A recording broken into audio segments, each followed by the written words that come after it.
Good afternoon, everyone. Our next topic is environmental pollution in commercial geography. So environmental pollution మనం ఏమంటామంటే పర్యావరణ కాలుష్యం అని కూడా అంటాము. సో మన ఎన్విరాన్మెంట్ అనేది ఎన్ని రకాలుగా పొల్యూట్ అవుతుంది, ఎన్విరాన్మెంట్ అనేది ఎన్ని రకాలుగా పొల్యూట్ అవుతుంది అనేది మనం ఇప్పుడు చూసుకుందాం.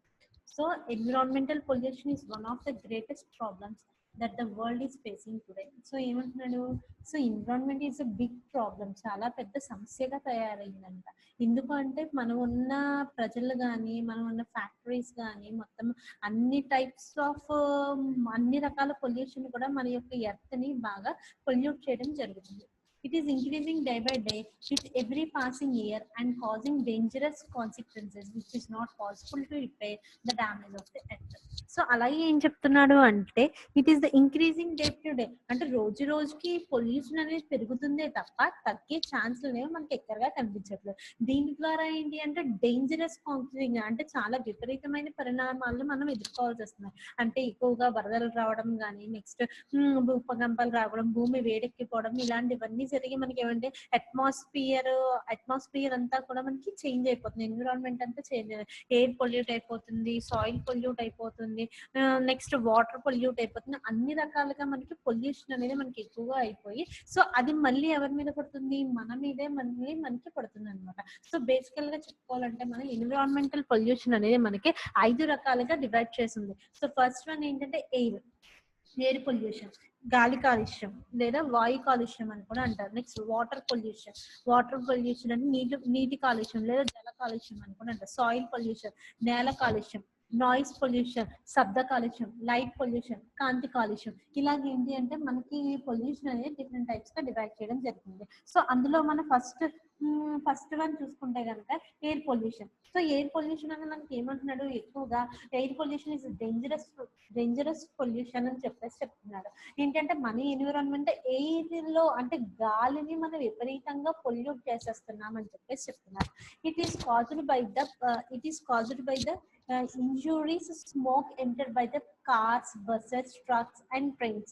సో ఏమని చెప్తున్నాడు, ఇదంతా కూడా దేని ద్వారా ఎక్కువగా వస్తుందంట, స్మోక్ ఎంటర్డ్ బై, అంటే పొగ నుంచి వస్తుంది. ఏం పొగ, కార్ నుంచి కానీ, బైక్స్ నుంచి కానీ, ట్రైన్స్ నుంచి కానీ, దాని ద్వారా అలాగే ఎక్కువ ఫ్యాక్టరీస్ నుంచి కూడా మనకి స్మోక్ అనేది ఎక్కువగా రిలీజ్ అయ్యి ఎయిర్ అనేది పొల్యూట్ అయిపోతుందని చెప్తున్నారు. సో ఈ పొల్యూట్ అయిన ఎయిర్ లో ఏముంటాయి అంటే గనక ఎక్కువగా ఫ్యాక్టరీస్ నుంచి రిలీజ్ అయ్యే స్మోక్ నుంచి సల్ఫర్ డైఆక్సైడ్ అని, carbon monoxide and nitrogen oxides ఏవైతే ఉన్నా ఇవన్నీ కూడా నెగిటివ్ ఆక్సైడ్స్ అనేవి ఏమవుతున్నాయంటే మనకి ఎయిర్ మొత్తాన్ని పొల్యూట్ చేసేస్తున్నాయి అని చెప్పేసి, అంటే గాలి మొత్తం మనకి హానికరంగా తయారవుతుంది. సో ఆ హానికరమైన గాలిని మనం పీల్చడం వల్ల సో మనకి లోపల డిసీజెస్ అనేవి రావడం జరుగుతుంది అనమాట.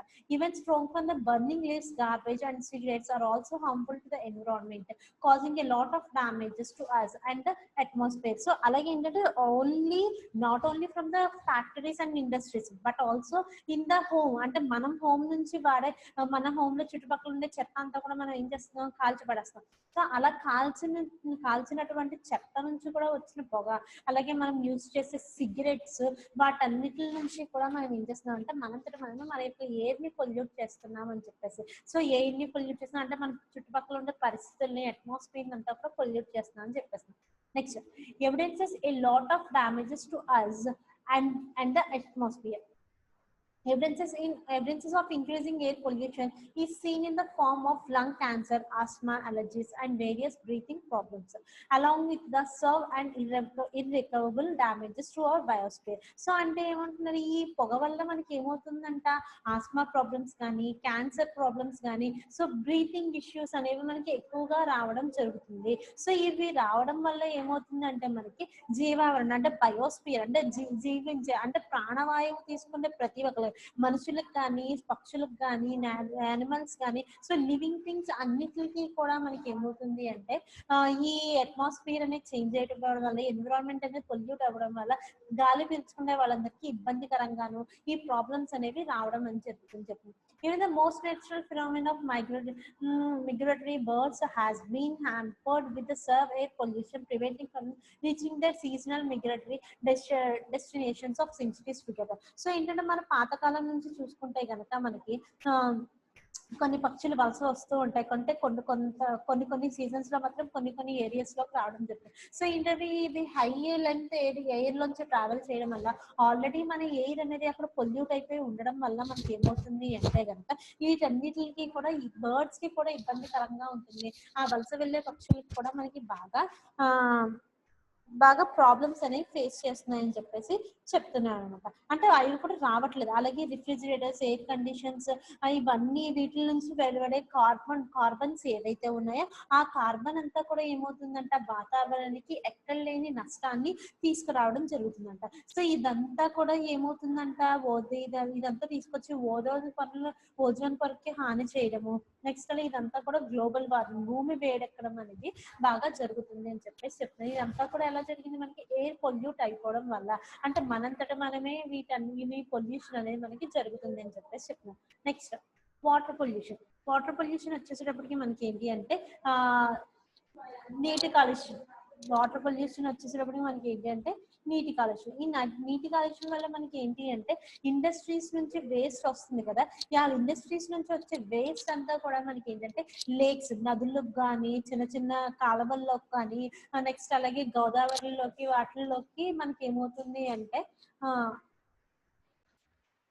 అలాగే వాటర్ పొల్యూషన్. సో ఏంటంటే ఇండస్ట్రీస్ నుంచి వచ్చే వేస్ట్ ఏదైతే ఉందో అదంతా కూడా నదుల్లోకి వెళ్ళిపోవడం వల్ల అక్కడ ఉండే మెరైన్ లైఫ్ అంటే అక్కడ ఉండే జీవచరాలు ఏవైతే చేపలు ఇవన్నీ ఉంటాయి వాటన్నిటికి కూడా ఈ కెమికల్స్ వెళ్ళిపోవడం వల్ల అవి జీవించడానికి కూడా ఇబ్బందికరంగా తయారవుతుందని చెప్పేసి చెప్పింది. అలాగే humans pollute water with large scale disposable of garbage, flowers, ashes and other household waste into streams and ponds. So అలాగే ఏంటంటే హ్యూమన్స్ అంటే మానవులు ఎవరైతే ఉన్నారో వాళ్ళందరూ కూడా ఏం చేస్తున్నారంట, తమ వాడే వస్తువుల నుంచి వచ్చే రిలీజ్ అయ్యే వేస్ట్ వాటర్ కానీ నెక్స్ట్ అలాగే ఇంట్లో ఉండే చెత్త చెదారం ఫ్లాస్ ఇవన్నీ కూడా ఏం చేస్తారు, తీసుకెళ్లి చిన్న చిన్న కాలువల్లో వేస్తారు. అవంతా కూడా వెళ్ళి నదుల్లోనే వాటిల్లో చేరుకోవడం వల్ల ఆ వాటర్ అంతా కూడా మనకి ఏమవుతుంది అంటే ఎక్కువగా పొల్యూట్ అయిపోతుంది. అలాగే ఈ జనాలందరూ కూడా ఏం చేస్తారు, చెరువుల్లో బట్టలు ఉతకడము అండ్ నెక్స్ట్ అలాగే ఇవంతా కూడా చిన్న చిన్న గ్రామాలు ఇంకా జరుగుతుంది. అదే వాటర్ ని మళ్ళీ మనం ప్యూరిఫై చేసుకొని తాగడము, వీటన్నిటి వల్ల ఏమవుతుంది అంటే వాటర్ అనేది మనకి బాగా ఎక్కువగా పొల్యూట్ అయిపోతుందని జరుగుతుంది. సో దీని ద్వారా ఏమవుతుంది అంటే మనకి డిసీజెస్ అనేవి ఎక్కువగా రావడం జరుగుతాయి. సో ఎలాంటి డిసీజెస్ రావడం జరుగుతాయి అంటే మనకి చర్మ వ్యాధులు, అలాగే స్కిన్ కేర్ ప్రాబ్లమ్స్, అలాగే డయేరియా, కలరా అలాంటివన్నీ, అలాగే డైజెషన్ సంబంధించిన ప్రాబ్లమ్స్ ఇవన్నీ కూడా రావడం అనేది జరుగుతుందని చెప్పేసి చెప్తారు. అలాగే ఎక్కువగా నీరు నిల్వ ఉన్న చెరువుల పాండ్స్, లేక్స్ ఏవైతే ఉన్నాయో ఎక్కువ నీరు నిల్వ అక్కడ దోమలు అనేవి స్ప్రెడ్ అయిపోయి స్ప్రెడ్ అయిపోయి అవన్నీ కూడా ఏంటంటే దోమలు పెరిగి అనేక రకాలైన డిఫరెంట్ డిసీజెస్ కి దారి తీస్తాయని చెప్పేసి చెప్తున్నాను. నెక్స్ట్ అలాగే ఏంటంటే ఆమ్ల వర్షాలు. సో యాసిడ్ రైన్స్ ద్వారా కూడా ఏమవుతుంది అంటే మనకి కాలుష్యానికి దారి తీస్తుంది. So acid rains further pollution in the water. Acid rains కూడా మన వాటర్ ని పొల్యూట్ చేసేస్తున్నాయని చెప్పేసి చెప్తున్నారు. అలాగే దీని ద్వారా ఏమవుతుంది అంటే మనకి ఎయిర్ లో ఉండే ఆక్సిజన్ లెవెల్స్ అనేవి తగ్గిపోతున్నాయి. సో ఎయిర్ లో ఉండే ఆక్సిజన్ లెవెల్స్ అనేవి తగ్గిపోవడం వల్ల సో కాలుష్యం అనేది పొల్యూషన్ అనేది మనకి ఎక్కువగా అయిపోయి మనకి ఎక్కువగా ఎయిర్ అనేది వాటర్ అనేది పొల్యూట్ అవుతుందని జరుగుతుంది. అలాగే ఇంకా ఏంటంటే సాయిల్ పొల్యూషన్ అని నెక్స్ట్ నాయిస్ పొల్యూషన్ అని లైట్ పొల్యూషన్ అని వీటన్నిటి ద్వారా కూడా మనకి ఎక్కువగా పర్యావరణం ఎన్వైరన్మెంట్ అనేది మనకి ఎక్కువగా పొల్యూట్ అవుతుందని జరుగుతుందని చెప్పేసి చెప్తున్నాం. నెక్స్ట్ వచ్చేసరికి noise pollution. So noise pollution includes noise of aircrafts, cars, buses, trucks, vehicles, horns and loudspeakers and industry noises as well as high intensity sound effects which are extremely harmful for the environment. So ఈ noise pollution అనేది ఎక్కువగా ఎక్కడి నుంచి వస్తుందంటే మనకి air crafts అంటే విమానాలు, కార్లు, బస్సులు, ట్రక్లు, వెహికల్స్, హార్న్స్ ఏవైతే ఉన్నాయో, లౌడ్ స్పీకర్స్, పెద్ద లౌడ్ స్పీకర్స్ ఏవైతే ఉన్నాయో వాటన్నిటి నుంచి వచ్చే సౌండ్ వల్ల మనకి ఏమవుతుంది అంట ఎక్కువగా నాయిస్ పొల్యూషన్ అనేది రావడం అనేది జరుగుతుంది. Maximum noise pollution observe due to the modern systems to motor vehicle which is responsible about 90%. So ఏంటంటే ఎక్కువగా ప్రజెంట్ ఉన్న సిచ్యువేషన్స్ బట్టి ప్రకారం మోడర్న్ అంటే మనం అందరూ కూడా ఇప్పుడు ఏం చేస్తున్నాం, ప్రతి ఒక్కరికి ఈవెన్ వెహికల్ కానీ, కార్ కానీ, టూ వీలర్ కానీ అందరూ యూస్ చేస్తున్నారు. దాని నుంచి వచ్చే దాని నుంచి వచ్చే సౌండ్ పొల్యూషన్ అనేది ఎక్కువగా 90% ఆఫ్ సౌండ్ పొల్యూషన్ దాని ద్వారా రావడం జరుగుతుంది అని చెప్పేసి చెప్తున్నారు అనమాట. నెక్స్ట్ వచ్చేసేటప్పటికి మనకి ఏంటంటే సాయిల్ పొల్యూషన్.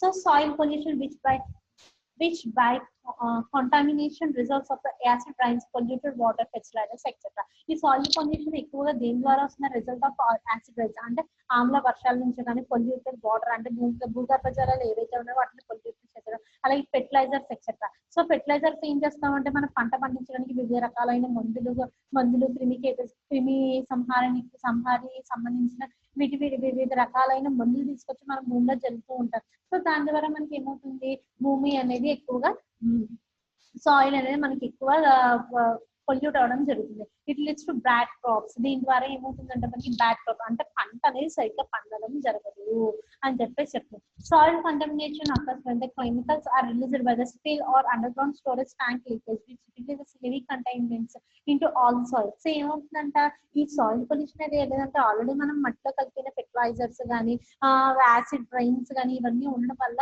ఈ మట్టి తనంతట తాను రిఫ్రెష్ అవ్వలేక దాంట్లో ఉన్న బ్యాడ్ థింగ్స్ అన్ని కూడా మనకి పైకి వచ్చేసి సాయిల్ అనేది పొల్యూట్ అయిపోతుంది అని చెప్పేసి చెప్తున్నారు. దీస్ మే ఇంక్లూడ్, ఇందులో ఏముంటాయంటే హైడ్రోకార్బన్స్, హెవీ మెటల్స్, హైబ్రీ acids, pesticides, chloride, hydrocarbons. So ఇవన్నీ కెమికల్స్ అన్ని ఉండడం వల్ల మనకి పంట అనేది సరిగ్గా పండదు అని చెప్పేసి చెప్తున్నారు. Next light pollution. సో కాంతి కాలుష్యం. సో కాంతి కాలుష్యం అంటే ఏంటంటే light free pass, over illumination and astronomical interference etcetera. ఇందులో ఎక్స్రేస్ తీసేటప్పుడు వాటి నుంచి వెలువడే రేస్ వల్ల ఏమవుతుంది అంటే మన హ్యూమన్స్ కి హాని అనేది జరుగుతుంది.